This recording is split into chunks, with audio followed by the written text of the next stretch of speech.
This is the video about managing suppliers in branch management. But before that, don't forget to like, subscribe, and turn on the notification bell. First, let's see how to add supplier. Click on the Administration tab. Next, click Branch Management. Select the branch name.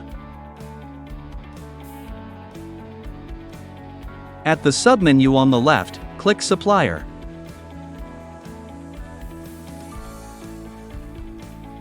This is the list of the supplier. To add a new supplier, click the plus button. Click Add Supplier. Fill in the supplier information.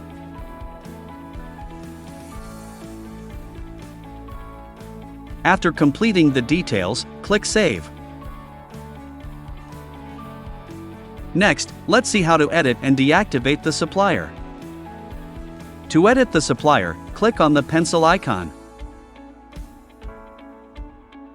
Make the necessary changes, then click Save.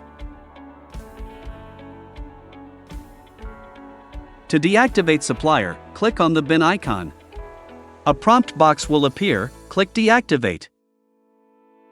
Thank you for watching. Here are some video suggestions that you can also watch.